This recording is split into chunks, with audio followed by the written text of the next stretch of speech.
அதிகாரம் 25. கர்த்தர் சீனாய் மலையில் மோசேயை நோக்கி, நீ இஸ்ரவேல் புத்திரரோட சொல்ல வேண்டியது என்னவென்றால், நான் உங்களுக்கு கொடுக்கும் தேசத்திலே நீங்கள் போய் சேர்ந்திருக்கும் போது தேசம் கர்த்தருக்கென்று ஓய்வு கொண்டாட வேண்டும். 6 வருஷம் உன் வயலை விதைத்து உன் திராட்சை தோட்டத்தை கிளை கழித்து அதன் பலனை சேர்ப்பாயாக. 7ஆம் வருஷத்திலோ கர்த்தருக்கென்று ஓய்ந்திருக்கும் ஓய்வு தேசத்திற்கு இருக்க வேண்டும். அதில் உன் வயலை விதைக்காமலும் உன் திராட்சை தோட்டத்தை கிளை கழிக்காமலும் தானாய் விளைந்து பயிரானதை அறுக்காமலும் கிளை கழிக்காதே விட்ட திராட்சை செடியின் பழங்களை சேர்க்காமலும் இருப்பாயாக. தேசத்துக்கு அது ஓய்வு வருஷமாய் இருக்க கடவது. தேசத்தின் ஓய்விலே பயிராகிறது உங்களுக்கு ஆகாரமாய் இருப்பதாக. உன் வேலைக்காரனுக்கும் உன் வேலைக்காரிக்கும் உன் கூலிக்காரனுக்கும் உன்னிடத்தில் தங்குகிற அந்நியனுக்கும் உன் நாட்டு மிருகத்துக்கும் உன் தேசத்தில் இருக்கிற காட்டு மிருகத்துக்கும் அதில் விளைந்திருப்பதெல்லாம் ஆகாரமாய் இருப்பதாக. அன்றியும் 7 ஓய்வு வருஷங்களுள்ள 7 வருஷங்களை எண்ணுவாயாக. அந்த 7 ஓய்வு வருஷங்களும் 49 வருஷமாகும். அப்பொழுதும் 7ஆம் மாதம் 10ஆம் தேதியில் எக்கால சத்தம் தொனிக்கும்படி செய்ய வேண்டும். பாவ நிவாரண நாளில் உங்கள் தேசமெங்கும் எக்கால சத்தம் தொனிக்கும்படி செய்ய வேண்டும். 50ஆம் வருஷத்தை பரிசுத்தமாக்கி தேசமெங்கும் அதன் குடிகளுக்கெல்லாம் விடுதலை கூற கடவீர்கள். அது உங்களுக்கு யூபிலி வருஷம். அதிலே உங்களில் ஒவ்வொருவனும் தன் தன் காணியாட்சிக்கும் தன் தன் குடும்பத்துக்கும் திரும்பி போக கடவன். அந்த 50ஆம் வருஷம் உங்களுக்கு யூபிலி வருஷமாயிருப்பதாக. அதிலே விதைக்காமலும் தானாய் விளைந்து பயிரானதை அறுக்காமலும் கிளை கழிக்காமல் விடப்பட்ட திராட்சை செடியின் பழங்களை சேர்க்காமலும் இருப்பீர்களாக. அது யூபிலி வருஷம். அது உங்களுக்கு பரிசுத்தமாய் இருக்க வேண்டும். அந்த வருஷத்தில் வயல்வெளியில் விளைந்தவைகளை நீங்கள் புசிக்க வேண்டும்.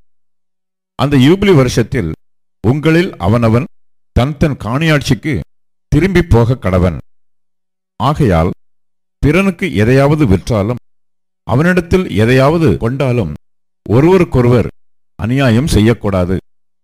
யூபிலி வருஷத்துக்கு பின்வரும் வருஷங்களின் தொகைக்கேற்ப பிறனிடத்தில் கொள்ளுவாயாக. பலனுள்ள வருஷங்களின் தொகைக்கேற்க அவன் உனக்கு விற்பானாக. பலனுள்ள வருஷங்களின் இலக்கத்தை பார்த்து அவன் உனக்கு விற்கிறபடியால் வருஷங்களின் தொகை ஏறினால் விலை ஏறவும் வருஷங்களின் தொகை குறைந்தால் விலை குறையவும் வேண்டும். உங்களில் ஒருவனும் பிறனுக்கு அநியாயம் செய்யக்கூடாது. உன் தேவனுக்கு பயப்பட வேண்டும். நான் உங்கள் தேவனாகிய கர்த்தர்.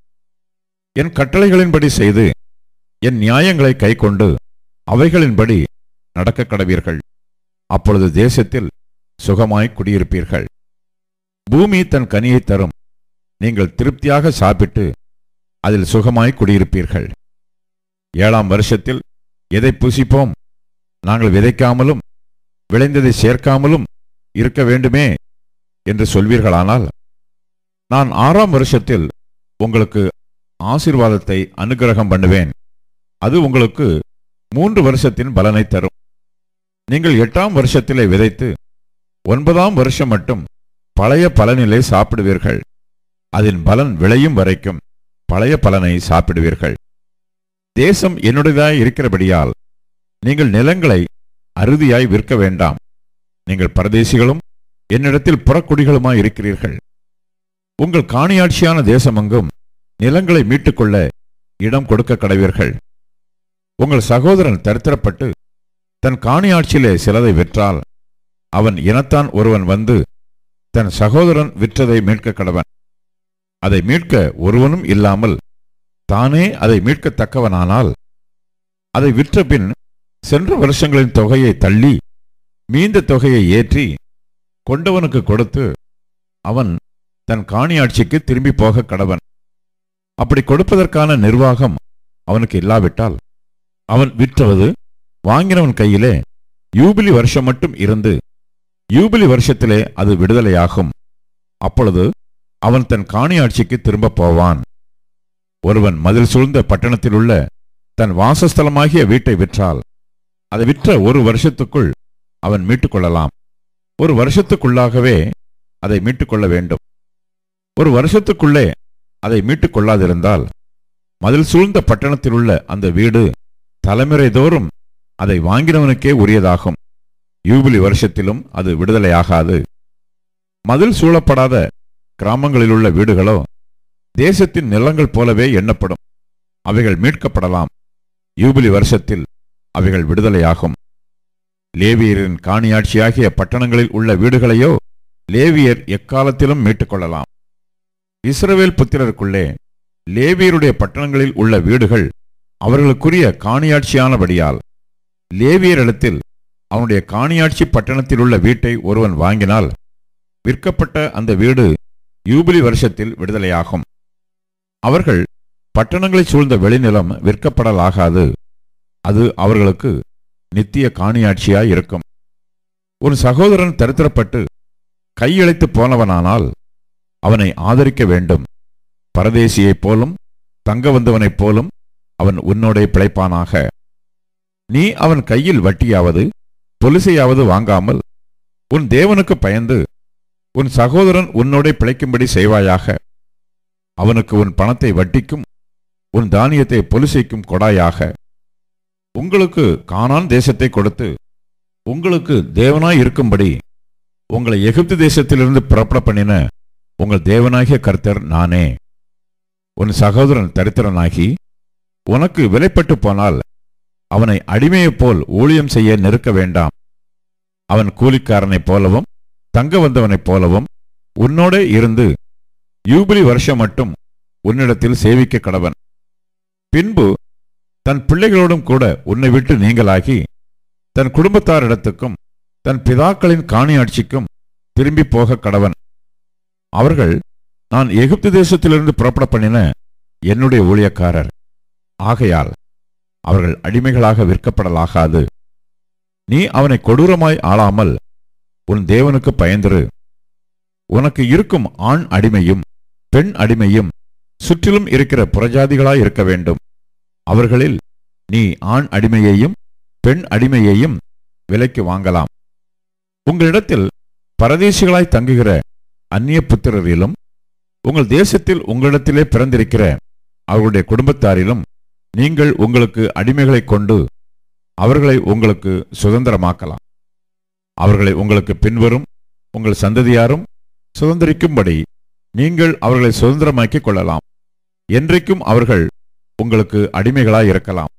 உங்கள் சகோதரராகிய இஸ்ரவேல் புத்திரரோ ஒருவரையொருவர் கொடூரமாக ஆளக்கூடாது. உன்னிடத்தில் இருக்கிற பரதேசியும் அந்நியனும் செல்வனாயிருக்க அவனிடத்தில் இருக்கிற உன் சகோதரன் தரித்திரப்பட்டு அந்த பரதேசிக்காவது அந்நியனுக்காவது பரதேசியாரின் குடும்பத்தாரில் எவனுக்காவது அவன் விலைப்பட்டு போனால் அவன் விலைப்பட்டு போன பின் திரும்ப மீட்கப்படலாம். அவன் சகோதரரில் ஒருவன் அவனை மீட்கலாம். அவனுடைய பிதாவின் சகோதரனாவது அந்த சகோதரனுடைய புத்திரனாவது அவன் குடும்பத்தில் உள்ள அவனைச் சேர்ந்த இனத்தாரில் எவனாவது அவனை மீட்கலாம்.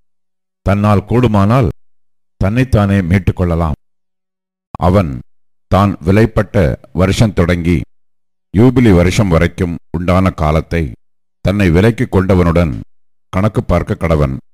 அவனுடைய விலைக்கிரயம் கூலிக்காரனுடைய காலக்கணக்கு போல வருஷத் தொகைக்கு ஒத்து பார்க்க வேண்டும். இன்னும் அநேக வருஷங்கள் இருந்தால் அவன் தன் விலைக்கிரயத்திலே அவைகளுக்கு தக்கதை தன்னை மீட்கும் பொருளாக திரும்ப கொடுக்க கடவன்.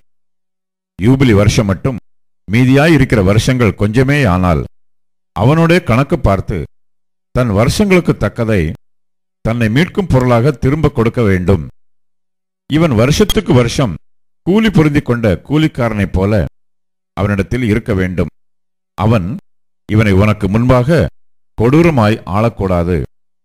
இப்படி இவன் மீட்டுக் கொள்ளப்படாதிருந்தால் இவனும் இவனோடே கூட இவன் பிள்ளைகளும் யூபிலி வருஷத்தில் விடுதலையாவார்கள். இஸ்ரவேல் புத்திரர் என் ஊழியக்காரர். அவர்கள் நான் எகிப்து தேசத்திலிருந்து புறப்பட பண்ணின என் ஊழியக்காரரே. நான் உங்கள் தேவனாகிய கர்த்தர்.